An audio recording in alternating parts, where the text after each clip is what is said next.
రంగారెడ్డి జిల్లా గచ్చిబౌలిలోని సెంటర్ కన్వెన్షన్లో ఈ నెల 27-28న all India medical conference Utsav 2024 నిర్వహిస్తున్నామని తెలిపారు IMA chairman doctor Ravinder Reddy. IMA city branch ఆధ్వర్యంలో నిర్వహిస్తున్న కాన్ఫరెన్స్ ఉత్సవ్లో అధ్యక్షుడిగా డాక్టర్ దిలీప్ను నియమిస్తారని తెలిపారు. ఇప్పుడు వెస్ట్ బెంగాల్ ఇన్సిడెంట్ మీరు చూశారు. డాక్టర్ల సేఫ్టీ ఇంపార్టెంట్. ఇప్పుడు నేను ఒక చావు బ్రతుకున్న కేసును ట్రీట్ చేయాలంటే నాకు ఏమైనా అయితే గొడవ అయితే నా మీద దాడి జరుగుతుంది అంటే నేను కూడా భయపడతాను. ఇలాంటి ఎన్నో చట్టాలు ఉన్నాయి. ఇవన్నిటి మీద కూడా కూలంకషంగా చర్చ జరుగుతుంది. పిక్సోపతి, పీసీపీ యాక్ట్ చాలా ఉన్నాయి, అన్ని పార్లమెంట్ యాక్ట్స్. ఇదంతా నేషనల్ నుంచి ఎక్స్పర్ట్స్ అందరూ మాట్లాడతారు. మా స్టేట్ లో కూడా కొందరు ఎక్స్పర్ట్స్ ఉన్నారు, వీళ్ళందరూ మాట్లాడతారు. This is the main event. 3000 members are participating.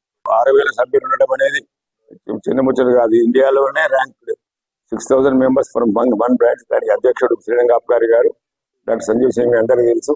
మరి మాజీ స్టేట్ సెక్రటరీ, ఇప్పుడు joint organise secretary. So all the issues regarding doctors are fought by IMA.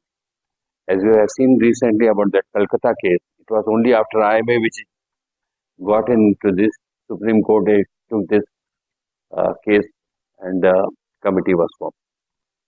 Similarly, there were so many issues which the doctor faced has been fought by the IMA, and most of the cases have gone to the Supreme Court. So IMA is fighting the Supreme Court about various problems of doctors, and of course I am going to continue this work as a president of IMA of more than 6 lakh doctors. The problem of doctors will be tackled by IMA, so that the lay public should know what's been happening and what, especially the violence against doctors. I think press should come in a big way to condemn this. So there are very other forms where the patients and their relatives can go to the court, they can complain, but they can't take law in their own hands.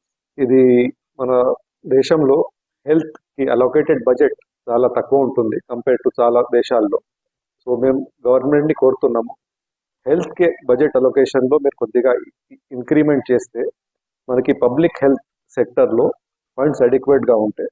అందరికీ government హాస్పిటల్లో, secondary care లో అందరికీ సౌకర్యాలు